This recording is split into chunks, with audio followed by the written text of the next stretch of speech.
There is a lot of gimbals out there today, and there's nothing out there quite like this. This is the Zhiyun Crane M2, a tiny little gimbal designed for things like GoPros or your phone, small compact point and shoot cameras. But if you have a light mirrorless camera like the Sony A6400, it actually balances on here perfectly fine.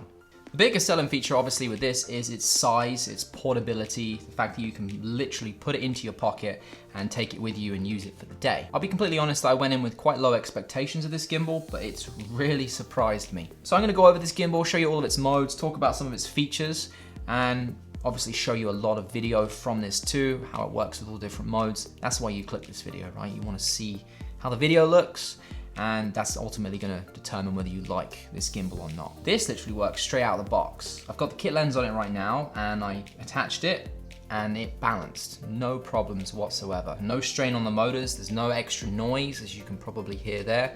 The motors aren't working overtime, it just worked. The Sigma 30mm f1.4 also works very well on this. Shot a lot of video with this lens on this gimbal in the woods, just following my wife on a hike, and it worked incredibly well. The 30mm f1.4 from Sigma is going to be a better lens if you want that background separation or that bokeh, buttery background look, or for a wider look, which is normally what you use a gimbal for. The kit lens is my go-to for this. It's actually a 1650 as well, so if you want to zoom in a little bit, you can, and I've got a little tiny Gobe ND filter on there as well, because I know some of you will ask. I've got to show you my favorite feature before we get into a little bit more detail about this gimbal. Right now it's in pan follow mode. If I pop this down right here, normally you just control with the joystick if you want to control the up and down, tilt axes, or you can just turn it yourself and it stays there. I really like that. That's incredibly useful if you're out and about and you want to make a quick change, just quickly angle it yourself. That's way quicker than using the joystick. I really like that feature. It also has a little lock switch on the bottom here, so if you want to lock the axes on the bottom here when you're traveling with it so it doesn't flip-flop around, it has that too, which is incredible for a gimbal this size. Another really cool feature about this, right now we're just in landscape mode, the regular way that you'd shoot, but if you want to go into what I like to call Jesse Driftwood mode, you're in portrait now, and you can turn it back and it goes back to landscape. Once again, portrait mode, back to landscape. That's really cool. You don't need to balance it, you don't need to take this off and put it portrait, it just works. I like that. In terms of build quality for this, it is entirely made of plastic, but it's that nice, smooth, high quality plastic, which feels good. And it's got a little rubberized grip on both the front and the back here, so it's really nice to hold. Oh yeah, the legs on the bottom there, so the legs do screw in and out. If you wanted to, you could use one of these little adapters, which I like, which are actually made by Zhiyun. I use them on all my gimbals actually. I really like this. And then that just makes it a little bit easier to take these legs on and off. Instead of having to unscrew them every time, you literally pop that off and it comes off, put it back on, and that's it. It's simple as that. If you're using the gimbal and you need to stop using it for 5 minutes, but you don't want to turn it off, don't know why, it's really quick to turn on and off, but you can just click and hold the M button, and that will disengage the motors, just put them to sleep. There's a little cute sleep symbol on there, and then you just click it again, and it turns back on. So that's a nice little feature too. You really have thought of a lot of little tiny intricate details that matter on this, and pull them off pretty good. Now, if you're a long-time subscriber of this channel, you know that I like to use the same plates on everything. One thing to bear in mind with this is it does use its own completely custom plate, so you couldn't put another plate on this, it wouldn't be able to balance. But for pocketability, that is with their custom plate on there, so it's really small anyway. Another thing to bear in mind with this plate, once it is on, which will go on that way, it will cover your battery door and your memory card door on the A6400, so just bear that in mind. It's quick and easy to take off, but it does cover it. If you need to make a quick change, you would have to take that off, rebalance it. So something to be aware of. And because you have to screw the plate on and off every time, I was a little bit worried about losing this.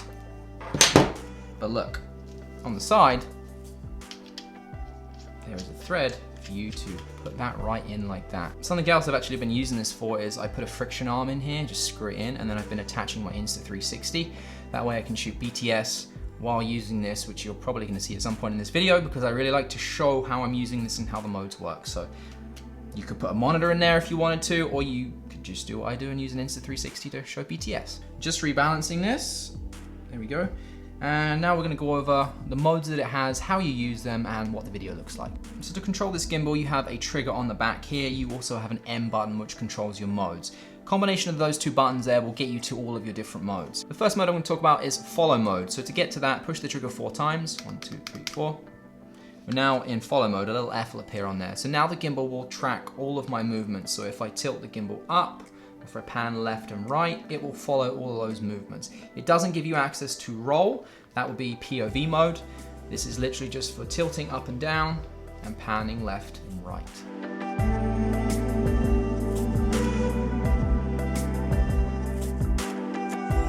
Chilly? Go mode is designed for if you want to shoot quicker things, if someone's driving in a car really quick or on a bike or running by and you want to quickly follow them. To get to go mode, push the M button twice. 1, 2. You'll now see it says go on there, and this is going to be a much quicker way to control the gimbal. So it follows all of your movements, again, up and down tilt, left and right pan, but it's now a lot quicker. The motors are a little bit stronger, they're more engaged, and it's just more responsive to all of your movements. Like with most gimbals nowadays, if you're, let's say, I don't know, pointed up, and you want it to return to a neutral, just straight facing position, if you push the trigger twice, it just returns to a neutral, forward facing, centered position. By cycling through the M button here, you have pan follow mode, you have lock mode, and then the next mode I want to talk about, which is POV mode. So POV mode will actually track all of your movements, tilting up and down, panning left and right, and also by rolling as well. So if you want to create really fluid, dreamlike sequences and just follow things, POV mode is going to be what you use, and it can create video like this.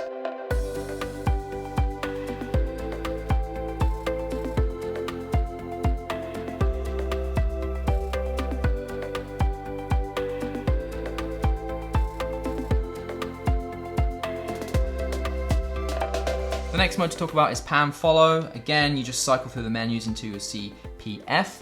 This will literally follow left and right pan movements. If you angle up and down or roll, it will just ignore those movements. You're just following your left and right movements. This is probably one of the modes that I use most often. I don't really need to go up and down. If I do, I can make quick adjustments with the joystick here, or I can just angle the gimbal myself. But for the most part, I'm walking in a straight line or side by side, and I'm just following by moving the gimbal left and right, and then the camera follows.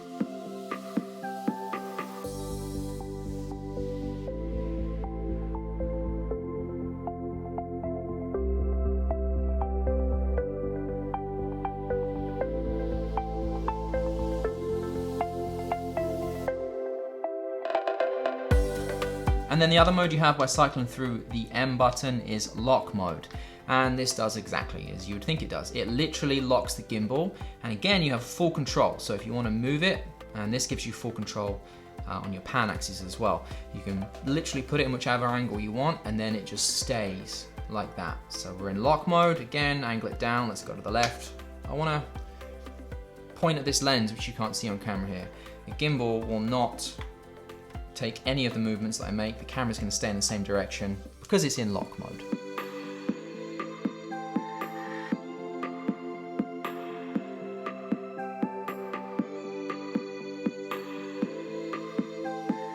This is going to be a really good gimbal for vlogging if you're into that. It's a very small, compact setup, and even with the kit lens, 16 on a crop is going to be the equivalent to about 24.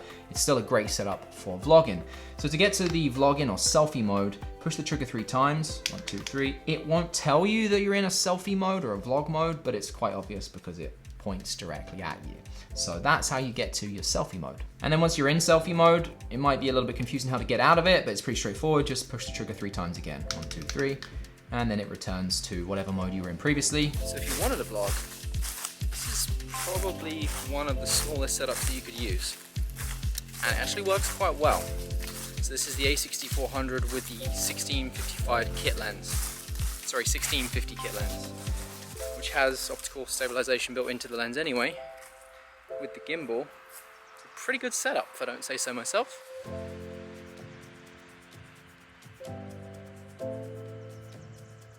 And then the other mode is Vortex or Inception mode, continuous roll, whatever you want to call it, it's there. So to get to that, go to your pan follow mode, push the M button twice. That will take you to go mode, push it twice more. That will take you to Vortex mode. Now the camera will angle directly up. You can't angle it down or anything like that because this is designed to be filming directly up, or if you wanted to go that way, you can do that. And then you literally control the movement by pushing left or right on the little D-pad joystick thing there. So that was left, and then that was right. So you can create some really cool looking shots with that if you are so inclined.